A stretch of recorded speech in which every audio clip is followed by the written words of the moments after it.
हाँ जी बच्चों, हम लोग गवर्नमेंट बजट का चैप्टर कर रहे थे। इसमें हम लास्ट वाले पोर्शन पर आ गए थे, डेफिसिट वाले पर। ठीक है, बजटरी डेफिसिट।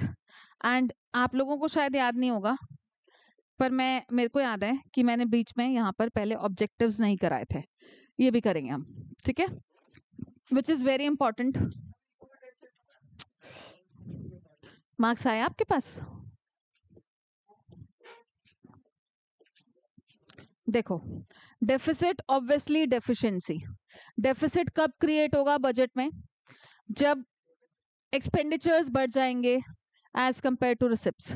ठीक है, तो डेफिसिट्स में मैंने आप लोगों को एक ये रेवेन्यू डेफिसिट बता दिया था, और मैंने आप लोगों को ये भी बोला था कि रेवेन्यू डेफिसिट का मतलब, डोंट माइंड कि आपके डैड रूटीन रोजमर्रा का भी अपना घर का खर्चा नहीं उठा पा रहे, इतना रूटीन में नहीं कमा पा रहे कि वो रूटीन वाले खर्चों को भी पूरा कर पाए। और उसके अपार्ट क्या होता था पहले, हर साल या तो मम्मा की ज्वेलरी बनती थी या कोई प्रॉपर्टी बनती थी। ठीक है, ये सारी कहानी हो रही थी पास्ट में, तो अब आपके डैड वो भी नहीं कर पा रहे। ठीक है बच्चों, उठो उठो, आओ इधर। करण आप आगे आओ बेटा, जल्दी जल्दी। ठीक है, तो रेवेन्यू डेफिसिट मतलब मम्मा की ज्वेलरी एंड प्रॉपर्टी तो गई भाड़ में, रूटीन रोजमर्रा के खर्चे भी डैड नहीं उठा पा रहे। तो ये मैंने आपको बोला था कि ये क्या शो करता है, गवर्नमेंट की इनएबिलिटी शो करता है to meet its regular and recurring expenditure. ठीक है, डिस सेविंग करेगी गवर्नमेंट। डिस सेविंग आप लोगों को चैप्टर 7, 8, 9 में मैंने स्पेशली इसका एग्जांपल देकर बोला था कि जब ब्रेकअप हो जाएगा तो इसकी सेविंग होनी स्टार्ट हो जाएगी। उससे पहले पहले क्या हो रहा था, इसको गिफ्ट्स देने पड़ रहे थे, इस वजह से सेविंग इसकी माइनस में जा रही थी कि इसको गिफ्ट्स देने पड़ रहे थे, तो सेविंग, इसके पास इतनी इनकम नहीं थी जितने ये खर्चे कर रहा था। ठीक है, जीरो इनकम पे भी ये 40 करोड़ का खर्चा कर रहा था। याद है, जीरो इनकम पर हमने 40 का ऑटोनॉमस कंजम्पशन लिया था, तो मतलब हमारा वो खर्चा 40 करोड़ था, 40 लाख था, 40,000 था। ठीक है बच्चों, तो गवर्नमेंट को डिस सेविंग करना पड़ेगा, और गवर्नमेंट इस डेफिसिट को या तो कैपिटल रिसिप्ट के थ्रू बोरो कर लेगी, ये एक ऑप्शन है। ठीक है, पुरानी उसमें से निकाल लेगी सेविंग्स में से, या फिर डिसइन्वेस्टमेंट कर लेगी। डिसइन्वेस्टमेंट गवर्नमेंट मतलब अपनी कंपनी के शेयर्स बेच देगी, अपनी गवर्नमेंट कंपनी का कोई पूरा एक पोर्शन या पूरी एक गवर्नमेंट कंपनी को सेल ऑफ कर देगी। ठीक है, अब गवर्नमेंट बोरो अगर करेगी तो इकोनॉमी में इन्फ्लेशनरी सिचुएशन आएगी। मैंने आपको बोला था, पैसा अगर आप लाओगे भी बाहर की कंट्रीज से, तो उसको भी तो गवर्नमेंट फिर लोगों में ही डिस्ट्रीब्यूट करेगी ना। ये थोड़ी ना कि भैया गवर्नमेंट अपने पास लेके बैठी हुई है, खर्चे करने थे उनको, खर्चे ज्यादा थे, रिसिप्ट्स कम थी, इस चक्कर में बोरो किया, बोरो करके अब वो खर्चे अपने सारे पूरे कर रहे हैं आराम से। अपने खर्चे सारे पूरे वाली बात नहीं है, गवर्नमेंट खर्चा किसके ऊपर करती है, डेफिनेटली लोगों के ऊपर। ठीक है बच्चों, इसके बाद जितना हाई रेवेन्यू डेफिसिट है, एक चीज मैंने आपको और भी बोला था कि जितनी हायर बोरिंग होगी नेक्स्ट ईयर, और हमारा एक खर्चा बढ़ जाएगा, किस सेंस में, कि उसके ऊपर इंटरेस्ट का बर्डन बन जाएगा। ठीक है, उस खर्चे के ऊपर हमें इंटरेस्ट, जो हमने बोरो किया है, लोन लिया, उसके ऊपर इंटरेस्ट भी तो एक रेवेन्यू नेचर का खर्चा फिर से क्रिएट हो गया। ठीक है, इसके बाद है, थोड़ा कनेक्ट कर दूं। ठीक है, जितना हाई रेवेन्यू डेफिसिट उतना गवर्नमेंट के लिए वार्निंग सिग्नल है कि भैया या तो अपने खर्चे कम कर लो या अपना रेवेन्यू बढ़ा लो। तो how we can reduce revenue deficit, या तो रिड्यूस करो एक्सपेंडिचर या इंक्रीज करो अपना रेवेन्यू। अब आ जाते हैं दूसरे टाइप का डेफिसिट।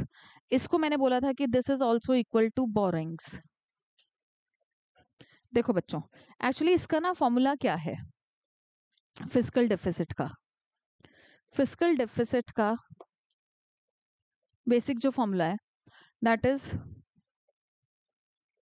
टोटल एक्सपेंडिचर माइनस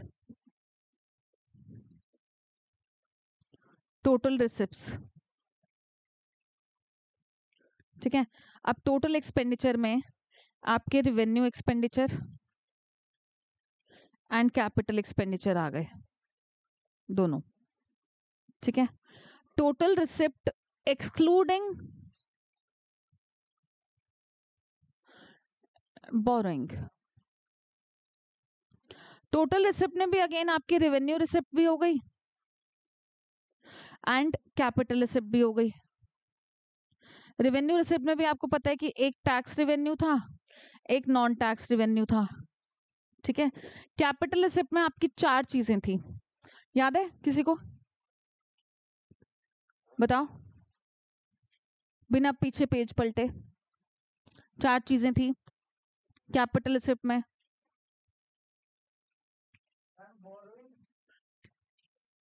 क्यों पलटा जा रहा है पेज? मतलब जो मना करनी है चीज वही करनी है। हाँ तो नहीं, पीछे पलटना भी नहीं ना, दूसरों को तो दिमाग लगाने दो। बताओ क्या क्या था? बोरोइंग्स पलट लिया।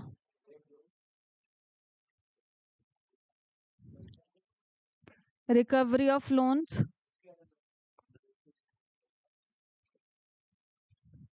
डिसइन्वेस्टमेंट, एंड एक और था स्मॉल सेविंग्स। पीछे से देखकर बोल रहे हो, ठीक है। अब देखो मैंने क्या लिखा है यहाँ पर, total receipt excluding borrowings, borrowings को छोड़ के। अब सब चुप रहेंगे, मत पलटो। राघव, केशव, मुझे बताओ कि इन 4 में से डेट क्रिएटिंग कैपिटल रिसिप्ट कौन सी है?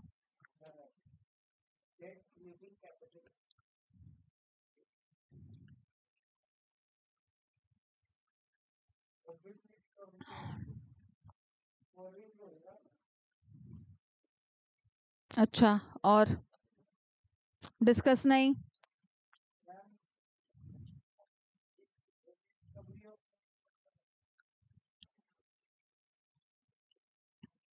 Smiley, borings. बेटा मुझे नहीं पता। डेट क्रिएटिंग कैपिटल रिसिप्ट्स, जल्दी बोलो भाई। बोरिंग्स। पुलकित ने तो पीछे देख लिया। चल अंश, और सॉरी पुष्कर ने। बोरिंग्स। करण, संचित, boring and recovery of loans. Harjas, disinvestment.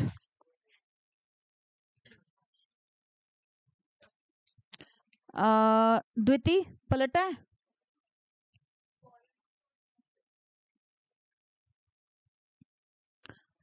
Devansh,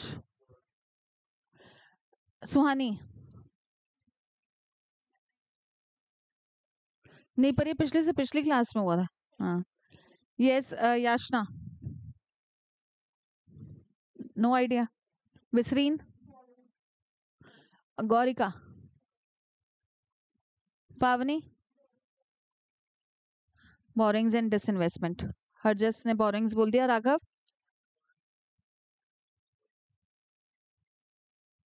करण, हाँ, पार्थ पे सबसे लास्ट में आएगा ना, आपने पलट लिया था। चलो बताओ, चारों में से बताना है। Borrowings and disinvestment. अच्छा, Parth, very good. Parth and Dvitika, ठीक है। बोरिंग्स भी है एंड स्मॉल इन्वेस्टमेंट्स भी है, स्मॉल सेविंग्स भी है, ठीक है। बोरिंग्स क्यों है? क्योंकि ऑब्वियसली गवर्नमेंट को ये पैसा रिटर्न करना पड़ेगा, ठीक है। डेट क्रिएट हो गया। स्मॉल सेविंग्स मैंने आपको कहा था, लोगों ने जैसे गवर्नमेंट की स्कीम्स में पैसा इन्वेस्ट किया, कोई सुकन्या, कोई पोस्ट ऑफिस की स्कीम, इन सब में इन्वेस्ट किया, तो गवर्नमेंट वो पैसा वापस नहीं करेगी, ऑन मेच्योरिटी वापस करना पड़ेगा ना, ठीक है ना। ओके यार, हमारी वेरोनिका भी 21 की होने वाली है, हमारा भी आएगा पैसा। चलो गुड। आप आप लोगों ने कभी सुना होगा मॉम विद इन, मतलब जब तक गर्ल चाइल्ड के रिगार्डिंग ये स्कीम है कि जब गर्ल, जो बेबी गर्ल है, वो विद इन 1 ईयर अगर आप वो अकाउंट खोल लेते हो तो बहुत ज्यादा रेट ऑफ इंटरेस्ट है। फिर से बंद हो गया, ठीक है।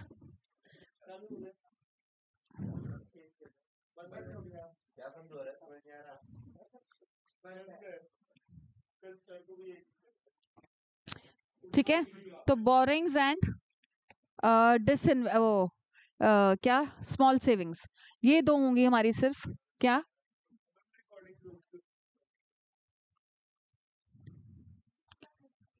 ये हमारी डेट क्रिएटिंग होंगी। ठीक है, क्योंकि इसमें ऑब्वियसली डेट क्रिएट हो रहा है, इसके अंदर भी ये भी वापस करना पड़ेगा। इनमें क्या हो रहा है, रिकवरी ऑफ लोन्स में और डिसइन्वेस्टमेंट में एसेट बढ़ नहीं रहा बेटा, एसेट कम हो रहा है। रिडक्शन इन एसेट, भाई लोन पहले दिया हुआ था एसेट में शोन था, अब वो रिकवर हो गया, एसेट कम नहीं हो गई। संचित मूंगा आप उठ के इधर बैठो, नीचे जमीन पर जल्दी आओ।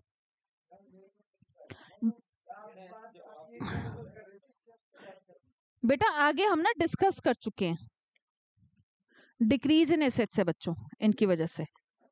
ठीक है, अब मैंने क्या लिखा है यहाँ पर, total receipt excluding borings, borings को छोड़कर मतलब बाकी सब तो है। ऐसा क्यों है, एक्चुअली क्या है, गवर्नमेंट को दिख रहा है, एस्टिमेटेड होते हैं ना ये सारे काम, गवर्नमेंट को दिख रहा है कि भैया मेरा ना 1 लाख करोड़ का टोटल खर्चा होगा, और रिसिप्ट जो है, रिसिप्ट का सबका हिसाब किताब लगाया तो वो दिखा कि भैया वो 80,000 करोड़ की रिसिप्ट हो रही है। अब गवर्नमेंट को ना ऑपोजिशन को भी शांत रखने के लिए, अदरवाइज ऑल्सो अपने खर्चे पूरे करने हैं तो डेफिनेटली कहीं ना कहीं से कुछ ना कुछ तो जुगाड़ करना पड़ेगा ना। तो गवर्नमेंट क्या करती है, जो ये 20,000 रुपए कम पड़ रहे हैं ना, जो ये डेफिशिएंसी आ रही है, इतने ही अमाउंट को वो बोरो कर लेती है। ठीक है, तो हम ये कह सकते हैं कि fiscal deficit is equal to borrowings also, so that अब उसका गवर्नमेंट का ये बैलेंस हो जाए बजट, जब मिल जाएगा तो इसमें फिर 20,000 ऐड हो जाएगा, दोनों इक्वल हो गए, 0 हो जाएगा। ठीक है, कोई डेफिसिट नहीं रहेगा, बैलेंस बजट हो जाएगा उस केस में। ठीक है बच्चों, ओके। अब आ जाते हैं हम फिर से, तो मतलब fiscal deficit is equal to borrowings इस तरीके से बनता है। इसके बाद देखो आगे हमारा, ये ध्यान रखना क्योंकि कई बार क्वेश्चन में ना डायरेक्ट बोरिंग दिया होता है तीसरा चौथा कंटेंट, और तुम लोग ढूंढते रहते हो, तुम टोटल एक्सपेंडिचर और वो सारे काम करते रहते हो कि भैया हमें सारे एक्सपेंडिचर ढूंढने हैं, फिर रिसिप्ट माइनस करनी है, जबकि बोरिंग सामने ही पड़ा होता है। दिखा देती हूँ तुमको वो क्वेश्चन, शायद मैंने इस स्कैंड में कर रखा होगा, नहीं इसमें नहीं कर रखा, आपकी बुक से दिखाती हूँ।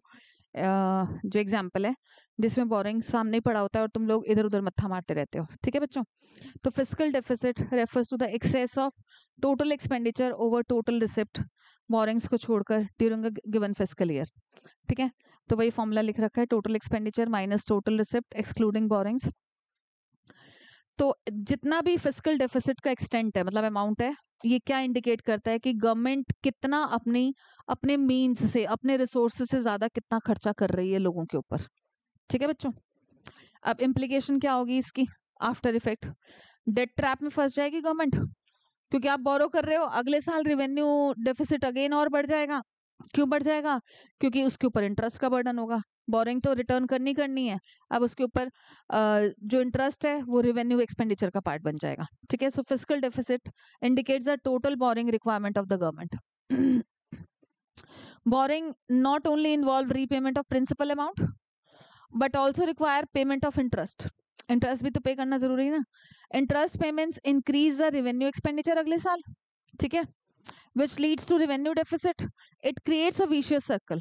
एक्चुअली आप एक विशियस सर्कल, एक दुष्ट चक्र में फंसते जा रहे हो, क्योंकि अगले साल क्या होगा, इस साल आपने कुछ अमाउंट के लिए बोरो किया क्योंकि आप अपने खर्चे पूरे नहीं कर पा रहे थे, अब खर्चे इस बोरिंग के इंटरेस्ट की वजह से नेक्स्ट सेशन में और ज्यादा बढ़ जाएंगे। ठीक है, and revenue deficit where in government takes more loans to repay the earlier loans. कई बार ऐसा भी होता है, पिछले लोन को चुकाने के लिए चलो भाई एक और लोन उठा लेते हैं, फिर उसका ब्याज का बर्डन हो गया। ठीक है, as a result country is caught in debt trap, inflation. Government अगर इसको इस डिफरेंस को पूरा करने के लिए बाहर की कंट्री से स्पेशली बोरो करे, देखो अपनी स्टेट गवर्नमेंट से बोरो करना फिर समझ आता है, इकोनॉमी का पैसा इधर उधर बस घूम रहा है, अगर फॉरेन कंट्री से उन्होंने बोरो कर लिया तो फिर तो इन्फ्लेशनरी सिचुएशन आना पक्का है। ठीक है, तो government mainly borrows from RBI to meet its fiscal deficit. RBI क्या करता है, न्यू करेंसी नोट प्रिंट कर देता है डेफिसिट रिक्वायरमेंट पर न्यू करेंसी नोट भी प्रिंट उतना ही करेगा ना जितना हम लोग इकोनॉमिकली ग्रो करें। ऐਵੇਂ थोड़ी ना, जैसे मैंने आपको बोला था बचपन में आप लोग सोचते थे कि यार हमारा देश गरीब क्यों है, गवर्नमेंट और नोट क्यों नहीं प्रिंट कर लेती, हम भी अमीर हो जाएंगे। तो पॉसिबिलिटी नहीं है, ठीक है। It increases the money supply in the economy which leads to increase in the general price level. Inflation आ जाएगा क्योंकि लोगों के हाथों में पैसा आ चुका है, and it creates inflationary pressure. चलो अब अगर अपने न्यू करेंसी नोट्स प्रिंट नहीं करोगे तो फॉरेन कंट्री पर डिपेंडेंट हो जाओगे। तो government also borrows from rest of the world, abroad से ले लेगी, which raises its dependence on other countries. Future growth तो रुकेगी क्योंकि तुम लोगों ने बोरिंग वाला एक फाइनेंशियल बर्डन तो बना ही लिया है, आगे की जनरेशन को वो भी पे करना है, और दूसरी बात उसके अलावा इंटरेस्ट भी पे करना है। तो ये एडवर्सली इफेक्ट करता है future growth and development prospects of the country, ठीक है। देखो अगर बाय चांस गवर्नमेंट बोरो भी करती है, ये मैंने आपको बोला था ना कि जब 2 बोर्ड्स हुए थे ना तब ये सारी चीजें भी ना एक एक मतलब ये एक्स्ट्रा काम, ये बॉक्सेस भी ना घोट घोट कर पिए थे, क्योंकि पूरा एमसीक्यू था पेपर बेस्ड। 40 मार्क्स का एमसीक्यू आया था पहला बोर्ड एग्जाम, हाफ सिलेबस का, ठीक है। तो आप मैक्सिमम सेफ लिमिट कितनी है फिस्कल डेफिसिट की, अगर आप बोरो भी करना चाहते हो तो अपने जीडीपी का मैक्सिमम 3% बोरो कर लो, इससे ज्यादा नहीं। इससे ज्यादा कर लोगे तो फिर गड़बड़ हो जाएगी।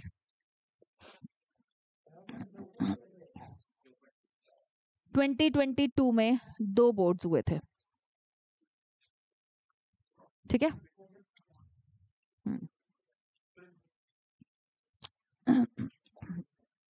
ये बात मैंने आपको बता दी। कंपैरिजन क्या है fiscal deficit and revenue deficit का, मीनिंग ही बता देगा भाई formula. Fiscal deficit excess of total expenditure over total receipt excluding borrowing. Revenue deficit excess of revenue expenditure over the revenue receipt, ठीक है। इंडिकेटर क्या है, क्या इंडिकेट करता है? It measure the total borrowing requirement of the government. It indicates the inability of the government to meet its regular and recurring expenditure. मैंने आपको बोला ना, आपके डैड रूटीन रोजमर्रा के खर्चे, प्रॉपर्टी ज्वेलरी तो गई भाड़ में, रूटीन के खर्चे भी नहीं उठा पा रहे, ठीक है। सोर्सेज क्या है फिस्कल डेफिसिट को पूरे करने के? एक तो बोरिंग्स, या तो फॉरेन गवर्नमेंट से बोरो कर लें या इंटरनेशनल ऑर्गेनाइजेशन से कर लें, ठीक है। इंटरनल सोर्सेज से भी कर सकती हैं, पब्लिक से कर लें या कमर्शियल बैंक से कर लें। कमर्शियल बैंक इकोनॉमी की जो नीड्स है, या सेंट्रल बैंक गवर्नमेंट की जो नीड्स है, उस नीड को पूरा करने के लिए क्या करेंगे? हर सेशन में ये बात पूछ रही हूँ मैं आपसे, क्या करेंगे वो? अगर गवर्नमेंट की जो नीड्स हैं उसको सेटिस्फाई करने के लिए पैसा तो, क्योंकि देखो उनके पास भी नहीं है,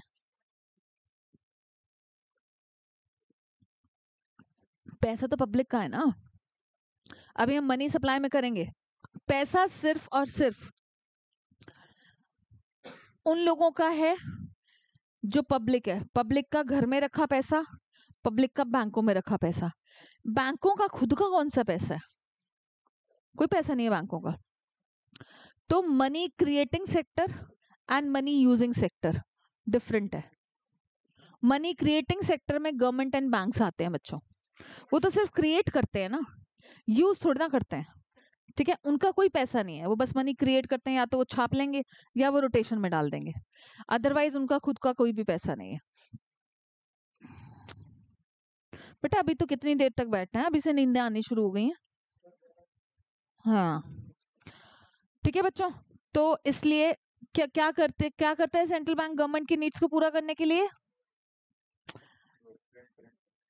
मनी प्रिंट नहीं करता, क्या बताया था मैंने आपको? शॉर्ट टर्म नीड्स को पूरा करने के लिए क्या करता है पार्थ? गवर्नमेंट को शॉर्ट टर्म नीड के लिए पैसा चाहिए, तो सेंट्रल बैंक क्या करता है? ट्रेजरी बिल्स इशू करता है, जीरो कूपन बॉन्ड्स, जिनकी मिनिमम अमाउंट कितना है? 25,000 and in multiples thereof. Zero coupon क्यों है? बार बार बोलूंगी, बार बार पूछूंगी, तुम मत याद करना, ठीक है ना। तुम मत याद करना, कोई बात नहीं, मैं ही बोलती रहूंगी अगेन एंड अगेन, थप्पड़ खाओगे सब। या गवर्नमेंट के पास printing of new currency notes की टेक्निकल टर्म है बच्चों डेफिसिट फाइनेंसिंग, ठीक है। भावन शर्मा आप उठ के इधर बैठ जाइए नीचे। ठीक है, ये ध्यान रखना। Deficit financing is the term used for printing of new currency notes. Government may borrow from RBI against its securities to meet the fiscal deficit. RBI new currency notes भी प्रिंट कर सकती है। This process is known as deficit financing. Borrowings are considered a better source, क्योंकि देखो अगर उन्होंने printing of new currency notes करा तो उसके तो वापस करने लेने का कोई सीन ही नहीं है ना, वो तो इकोनॉमी में गए तो चले गए।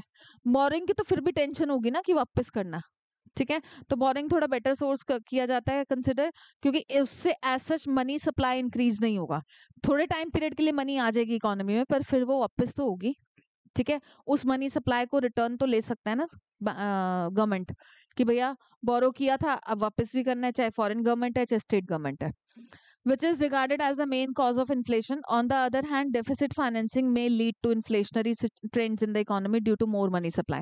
क्योंकि ये वाली मनी सप्लाई वापस नहीं आएगी, printing of new currency notes वापस नहीं आएंगे। प्राइमरी डेफिसिट, तीसरे टाइप का deficit, and this is the root cause. Actually ये रूट कॉज है फिस्कल डेफिसिट के पीछे भी। ध्यान से समझना ये बात। देखो बच्चों, कभी पास्ट में 8-10 साल पहले 8-10 साल पहले गवर्नमेंट के एक्सपेंडिचर 10,000 के थे और उनकी रिसिप्ट्स 8,000 की थी कभी पास्ट में। जो 2,000 की कमी थी उसको पूरा करने के लिए 8 साल पहले गवर्नमेंट ने बोरो कर लिया 2,000 रुपीज। अब क्या हुआ, 8 साल से ना उस 2,000 को वापस करना तो दूर, अगले साल क्या हुआ, 2,000 की जगह 3,000 की बोरिंग बन गई, ठीक है, क्योंकि 1,000 रुपए का इंटरेस्ट का बर्डन भी आ गया। मतलब 10 साल बाद दिखा कि भैया हम लोग ना इन टोटल फिस्कल डेफिसिट हमारी कितनी है, 10 साल बाद हमारी टोटल फिस्कल डेफिसिट मतलब हमारी बोरिंग कितनी है 20,000, जिसमें से इंटरेस्ट पेमेंट 18,000 है। तो मतलब साला वो जो 2,000 रुपए लिए थे ना 8 साल पहले, उस 2,000 की कहानी चलते चलते 20,000 तक पहुंच गई है। 18,000 तो क्योंकि इस साल जो हमने 20,000 टोटल बोरो किया ना, इसमें 18,000 तो प्रीवियस बोरिंग्स के ऊपर इंटरेस्ट है। अगर वो 2,000 जड़ ना होता ना तो आज ये 20,000 के फिस्कल डेफिसिट की कहानी नहीं बननी थी। समझ रहे हो?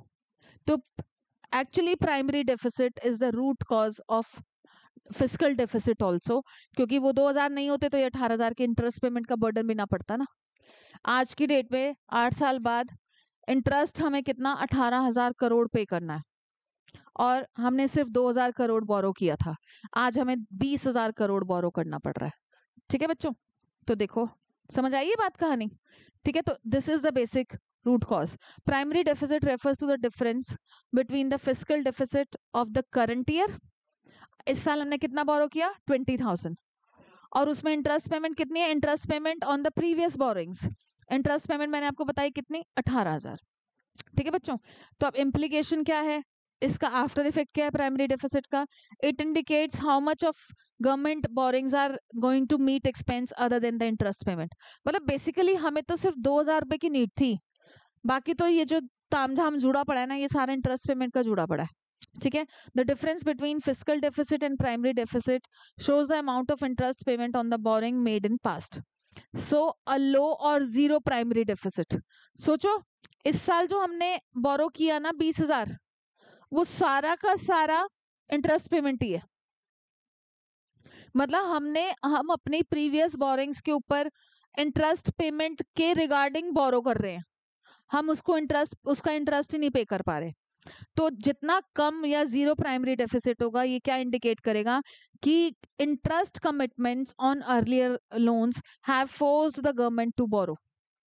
एक्चुअली इंटरेस्ट की वजह से इसमें तो कंप्लीटली अगर आप देखो इस साल जो 20,000 बोरोड है वो 20,000 बोरो ही इंटरेस्ट की पेमेंट के चक्कर में हुआ।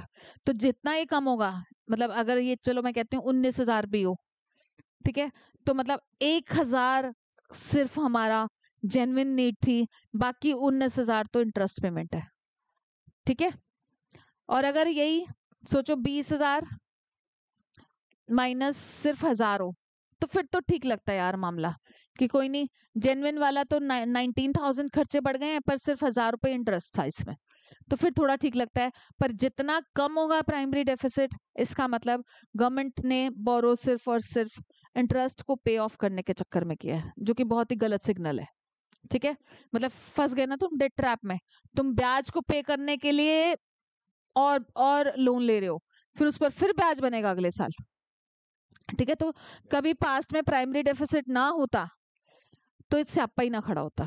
ठीक है बच्चों, तो it is the root cause of fiscal deficit in India, interest payments have considerably increased. ये सब डेटा तुम्हें अजय सर ने भी बताया होगा बहुत ज्यादा। In recent years high interest payments on past borrowings have greatly increased the fiscal deficit. To reduce the fiscal deficit, interest payment should be reduced through repayment of loans as early as possible. ठीक है, आ जाते हैं हम दोनों में difference. Primary deficit is the difference between fiscal deficit and interest payment, and fiscal deficit it shows the excess of total expenditure over total receipt excluding borrowings, क्योंकि ये तो borrowing को शो करता है बेसिकली। ठीक है, indicator it indicates the total borrowing requirement of the government, interest को छोड़कर, and it indicates the total borrowing requirement including interest. Fiscal deficit में तो वो इंटरेस्ट को मिलाकर हमें टोटल कितना बोरो करना है, फॉर्मूला दे दिया। उसके बाद primary deficit is equal to fiscal deficit minus interest payment. ये हमारा डेफिसिट वाला पार्ट खत्म हो गया। नेक्स्ट क्लास में हम ऑब्जेक्टिव्स करेंगे, अभी बताती हूँ ओके कि नेक्स्ट क्लास कब होगी। ओके बच्चों, बाय बाय।